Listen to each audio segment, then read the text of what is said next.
Good evening, Plaza. Thanks for tuning in with us tonight.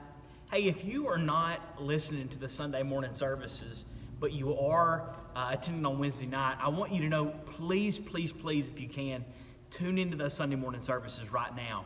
I think it's a really important time, at least Sunday morning, the next 2 Sundays. We're going to be studying about the elders and deacons' roles, what those qualifications and characterizations are supposed to look like. And then in a few months, we're going to begin this process of selecting those elders and deacons. Now is an especially important time to be watching these sermons online and engaging and tuning in. So please, if you hadn't been, please do that and be engaged with us on Sunday morning. Also, if you are a man, dudes, we are starting a class on Sunday evening. And I don't know how often we're going to do it. We're starting the first one here near the end of February, so be listening for announcements. We're going to start this men's class and kind of learn what it's supposed to look like together. So men, join us for that class because it's going to be a blessing to be able to gather again together and share in that with one another. We're going to be in Exodus chapter 18, so go ahead and turn there. But before we get started, let's begin with prayer. Lord, our Creator, we're so thankful that you've given us the blessing of a church family and that you've given us the blessing of your word. We ask that as we engage it tonight, that we grow from it, that we learn about you and that we learn about ourselves and that we're shaped more like you and in your image. Please forgive us of our sins, help us in our mistakes, and help us to continue to grow. And in Jesus' name we pray, amen. So in Exodus chapter 18, I was reading this passage not long ago and it struck me. So we are taking away from our regular classes that we've been doing and we're taking a break this 1 week, but we'll get back into it next week. But I wanted to talk about this because I think it has something to do with our elder and deacon selections that are coming up, and I wanted to share it. Plaza's members, you guys blow me away. This is some of the hardest working people I have ever met in my life are at Plaza. You know, we've got doctors and nurses and teachers and a lot of military members and everybody else, you know. But you guys work harder than like anybody I've ever seen in my life.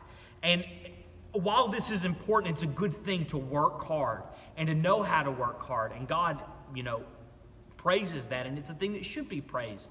This hard-working attitude. I do think there can come a point at which your work is taken too far and you can become addicted to it. Or it can be elevated to such a place in your life that your work can become kind of like an idol in your life. Or it just takes a priority in your life that isn't healthy anymore. So I want us to be mindful. Plus, just in the society in which we live, I think we're fed this lie that in order to be successful, you have to go. That there is no downtime at all. You need to go to sleep later. You need to wake up earlier. And you need to constantly be going or being busy with doing something when busyness isn't a good thing. Simply being busy isn't a virtue in and of itself. And yet, I think society has turned being busy or working or being a workaholic into a virtuous thing. To where I think if I get to the point where I say, you know, we should worry about being workaholics, people roll their eyes and say that it's really not a significant thing. It's actually a good thing. But I think it's something that we need to be conscious of. I want you to look with me to Exodus chapter 18. Exodus chapter 18. In this passage, Moses is basically going to show us a picture of what it looks like to be a workaholic. Before we read this passage, though, I want to give you a little background. From chapter 16 to 18, if you want to in your own time, go read these chapters. Moses is showing us and giving us an insight into his leadership with the Israelites at this time. Remember, he's just one man. And this nation of Israel that had left Egypt was around 2 million people. One man leading this 2 million people march through the desert. And he was struggling with all the responsibilities that were on him, big time. We see earlier in chapter 16 and following that the Israelites are grumbling against him for something all the time. It's food, it's water. The Israelites are dreaming and wishing that they could go back to Egypt where they were filled all the time, and they would go back to being in slavery if they could just be fed like they once were, and completely forgotten about the blessing of being able to follow God in this Exodus moment. So Moses gets really stressed out with his work. He even gets to a point in chapter 16 where Moses says, and I quote, "They want to stone me." Like, he felt like the people he wanted to serve most and do the most work for, the ones he loved the most, were the ones that hated him the most in his work. Now, isn't that an interesting thing? Though he was working as hard as he could, he didn't feel safe in his job. Isn't that really interesting? And then, later in chapter 17, after he has just feared his life, he raises his arms in prayer and holding his hands up to the throne of God all day long, hours and hours and hours, with the help of Aaron, holding up his arms so that he could prevail for Israel, so that they would prevail in battle against the Amalekites. They had just threatened his life, and he raised his arms up for them these hours and hours and hours so that they would be victorious. It's like no matter how much he gives, he can never give enough. Well, in chapter 18, this work begins to come to a head. And Jethro, Moses' father-in-law, comes and he begins to see what Moses is doing, and it blows him away. You can't work, Moses, in the way that you are, is essentially what he says. Let's look here in Exodus chapter 18, verses 13 through 23. Exodus 18, 13 through 23. Let's read it together. "And so it was on the next day that Moses sat to judge the people. And the people stood before Moses from morning until evening. So when Moses' father-in-law saw all that he did for his people, he said, 'What is this thing you are doing for the people? Why do you alone sit and all the people stand before you from morning and until evening?' And Moses said to his father-in-law, 'Because the people come to me to inquire of God. When they have a difficulty, they come to me, and I judge between them and another, and I make known the statutes of God and his laws.' So Moses' father-in-law said to him, 'The thing that you do is not good. Both you and these people who are with you will surely wear yourselves out. For this thing is too much for you, and you're not able to perform it by yourself. Listen now to my voice. I will give you counsel, and God will be with you. Stand before God for the people, so that they may bring the difficulties to God, and you shall teach the statutes and the laws, and shall show them the work in which they shall work, and walk in the way that they do. Moreover, you shall select from the people able men, such as fear God, men of truth, hating covetousness, and place over them to be rulers of thousands, rulers of hundreds, rulers of 50s, and rulers of 10. And let them judge all the peoples at all times. And then it will be that every great matter shall be brought to you, but every small matter they themselves shall judge. So shall it be easier for you. For they shall bear the burden with you. If you do this thing, and God so commands you, then you will be able to endure, and all the people will also go to their place in peace." Moses was killing himself in working and being busy for the Israelite people.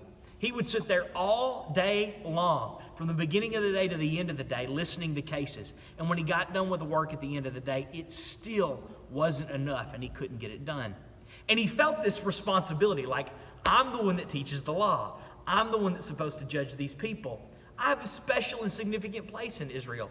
And if I don't teach them how to follow God's rule, then how are they ever going to know what to do? He felt that burden and that responsibility. There's this song, it's a folk song, I don't know the name of it, but in the song, this guy talks about coal miners.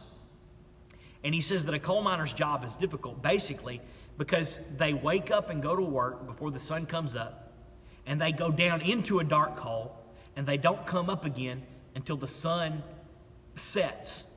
So essentially, to be a miner in this situation, you never see the light of day. You never see the sun. That's kind of how Moses' work had become. He woke up in the morning, and he heard cases all day long, and he heard them not until he got rid of all the cases, but so that he could roll over the cases to the next day, and he could judge again tomorrow. I mean, never-ending work. And work can get this way, where you never see the end of it, and you don't know how to divide it up so that it feels successful. And that work that you once started and loved becomes this burden that makes it feel like you can't see the light of day anymore. That's how Moses felt. I want to quickly talk about the results of overworking. Here's something you need to know. When we are workaholics in this way, and do to be busy, it's not healthy for you, but it's not healthy for anybody else in your life either. Look at what happened to Moses in this passage, okay? Moses himself was destroyed because of how hard that he was working trying to hear these cases. I want you to look at Numbers chapter 11. Numbers chapter 11. In this passage, Moses gives us an inside scoop into the way he felt when he was working the way that he was. So Numbers chapter 11, look at verse 10 and then look at 14 and 15. Numbers 11, 10, then 14 to 15. Moses heard the people weeping throughout their families, everyone at the door of his tent, and the anger of the Lord was greatly aroused. And Moses also was displeased. Imagine hearing the people upset, grumbling at your tent because they're not satisfied, constantly grumbling, constantly hearing that need to work in your head. Then 14 through 15. I'm not able to bear all these people alone because the burden is too heavy for me. If you treat me like this, please kill me here and now if I have found favor in your sight, and do not let me see my wretchedness. Moses is so destroyed because he can't keep up, because the work is too hard and he can't bear the burden, that he wants to die. I mean, he wants to die. I can't carry it anymore. That's a rough place to be. But listen, Moses' work, the way he was working, had gotten him into this position where he just wanted to die. That shows us clearly the way Moses was feeling before he decided to divvy up the work and share it with other people. So it wasn't good for him. But number two, even if it was good for Moses, him working in the way that he worked wasn't good for the people he was trying to help. He couldn't solve all of their problems, right? They would stand there and listen to him day after day after day, wait in line for them to hear their case. And then at the end of the day, he still wouldn't get to all of them. Look at verse 20 and 21. Or no, hang on. Exodus chapter 18. Look at verse 18. Both you and these people who are with you, the one whose cases you're hearing, will back up. Both you and these people with you will surely wear yourselves out, for this thing is too much for you, and you're not able to perform it by yourself. And then at the end, when he gives Moses the solution, he says, look, if you do this, this will be successful. Look at what he says in verse 23. If you do this thing and God so commands you, then you will be able to endure, and all these people will be able to go to their place in peace. If you can learn how to divvy out control, it's going to let the people that have come to you for help be able to go in peace. Because right now, they are not going in peace. In other words, Moses, even the work that you're doing, the way that you're killing yourself for that work, it's not as good as the work could be if you were divvying it out. You're not being as effective in your work as you should be. Instead, all that you're putting out effectively is ineffective work, trash work. It's not good stuff. You're not being productive. And then here's the last thing. His family doesn't receive any benefit from the hard labor that Moses is putting in. It's interesting, but in this chapter, you don't see Zipporah or Moses' children.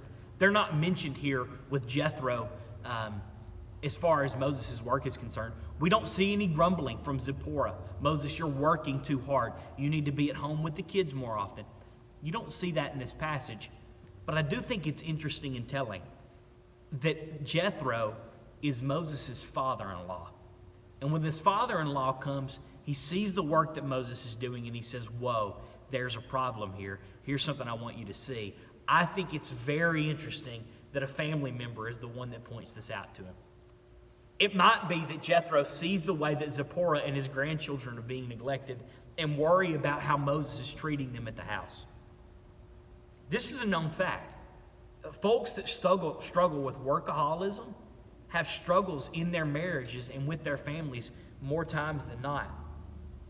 In a book, in a paper titled Chained to the Desk, a guidebook for workaholics, their partners and children, and the clinicians who treat them, the writer of that book states that somebody who is in a workaholic home was 40% more likely to divorce and experience greater marital estrangement and conflict. That's what happens. In marriage counseling, workload and sharing the labor and figuring out how work is going to work amongst you and your spouse is one of the most important things that we talk about. Because if somebody can't figure out how to balance their work life and their home life and learn how to make them function together, it can do devastating things to a marriage, where you end up with a spouse that feels neglected. And it doesn't just happen on the standpoint of a father. Maybe in another day and age you could do that, but today we have families where we have just as many mothers who are working as we do fathers. Or even if you don't have children, just spouses that are so busy working that they don't spend enough time together to work on their relationship. That's devastating. And Moses was neglecting his family in some way. So, instead of overworking, you need to try some of these things instead. Number one, if you can, find somebody who will be like Moses' father-in-law to him. You need somebody just like Moses had in his father-in-law, Jethro, who can come up to you and be honest and give an honest assessment about the work that you've been doing. A lot of times, I don't know if we're afraid that we're going to offend somebody. I think men more so than women like to keep to ourselves. And we don't share these things, conflicts that we've been having or difficulties we've been having. We don't pour out the way that a ministry that women do. We're not as good at that. But let me tell you something. We need dialogue just as much as women do. And we need somebody that is not our spouse to share that with us and talk with us about it. We need somebody, another man, preferably, who can talk with us and give an honest assessment and to know that everything that they say is being said because of their care for us. Moses had Jethro, who would be blunt and would be honest, even if it hurt with Moses. We need to be willing to do the same. Another thing I want you to notice is that Jethro didn't say, listen to my wisdom because I'm really wise and you only need to listen to me. Instead, Jethro respected the faith of Moses and said, if your God agrees, the type of friend that you need that will be honest with you is going to be one that knows your faith, respects your faith, and cares about your God. That's what Jethro was for Moses, and that's the type of friend that we need. There's a second thing you need to keep in mind. If, like Moses, you hog all the work to yourself and feel like I'm the only one that can do it, you don't have the ability to have somebody else step up and lead and grow and blossom. Maybe the reason you feel like nobody else can serve in the role that you are is because you've never given anybody else the opportunity to grow into that position. I mean, I talked about this a few weeks ago, and it's Harry's the one that says it too. If you have a mug of water and you put your finger in the mug and then you pull your finger out, what happens to the water? It fills back in, right? When you're not at work, somebody's going to fill in that work too. The day you retire, somebody's going to fill in that work. Well, if you don't take that overtime, or if you say, I'm actually going to take my days off of work this year to go on a vacation because I need one for my sanity, somebody is going to be there to fill in that load and to take that. I want you to think about this. Moses accepted this work, okay? But Moses had seen what it looks like to divide up power and use other helpers as your judges as a leader. You know how I know he did? It's because he lived in Pharaoh's household for the first 40 years of his life. Pharaoh knew that. Egypt had divvying out of power figured out. There's no way you could have a society that large that could function like that. And yet Moses, seeing that example in Egypt, did not use it in Israel. And it makes you wonder why. Maybe it was because he didn't feel like his responsibility was something that the Israelites had the maturity or ability to share in. And yet he had to learn that unless he shared it with men who met these qualifications. I mean, look at them. In chapter 18, Exodus chapter 18, Jethro gives Moses the type of men that he wants him to look for, the type of men that are going to share in this responsibility. In verse 21, moreover, you should select from all the people able men, such as fear God, men of truth, hating covetousness, and place them over to be rulers of thousands, and so on and so forth. He says, I need you to look for a man of character. The way you're going to grow and continue growing men of character is by divvying up and giving them responsibilities. Right now, our elders and deacons are working hard and they're doing an awesome job. But we need other men and families to step up and to fill up these roles so that they can do their work more effectively. It's not like when we receive more elders, Harry and Ed aren't going to stop working and being elders. That's not what's going to happen. They're going to work just as hard. But with more elders to share the load with, they can do their work even more effectively, right? It will make us better as the whole. The same thing will go with deacons. We have deacons that are filling 3 or 4 different responsibilities and ministries at the church. But if we had more deacons that would come in, they could divvy up the roles. Instead of taking 3 or 4 positions, they could take 1 or 2 and do the 1 or 2 that they have extremely well and effective. Think about that. You know how much work Woodrow puts into the Thanksgiving baskets? There are a whole lot other works that Woodrow does other than benevolence. But if all of the other things were shared amongst somebody else and Woodrow could only focus on benevolence, or Michael only had to work on worship, do you know how much time and effort they would pump into that one thing? It would be a blessing to them. So we need men to step up and to help share that load. There are ways you could use your time more constructively if you weren't working as hard as you were in that same way. And here's the last one.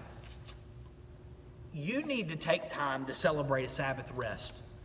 God created that stipulation, and it was something, that's held to the Old Testament there, We don't have a Sabbath day in the New Testament. But God created a day of rest for the Jews and gave it to them in order for them to have this blessing from the Lord.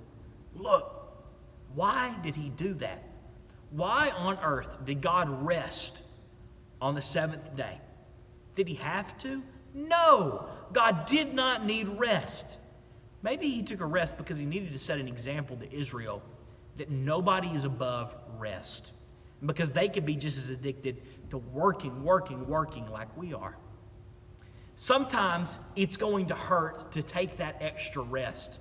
It probably wasn't always ideal for an Israelite to stop at the end of their week and not bring in what's left of that week, but instead wait until the first day of the week to bring it in.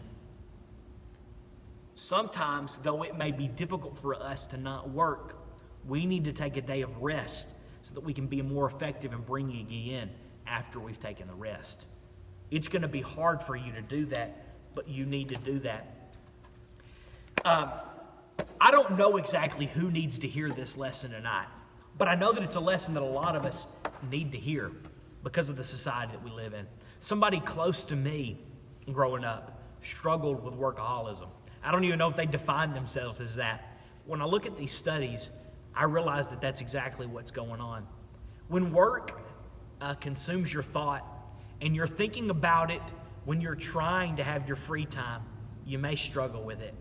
If it's causing a struggle in your marriage and your spouse or your children are having difficulty connecting with you because of work, you might be struggling with it.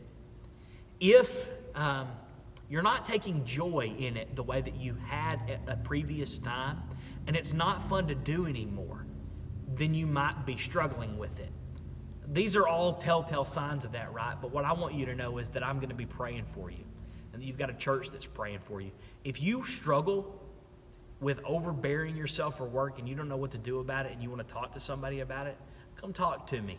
Or come talk to one of the elders who can help you because they've seen a thing or two and they know and share in the exact same struggles. Why don't you do that? Well, thanks for tuning in tonight, and we'll see you prayerfully on Sunday.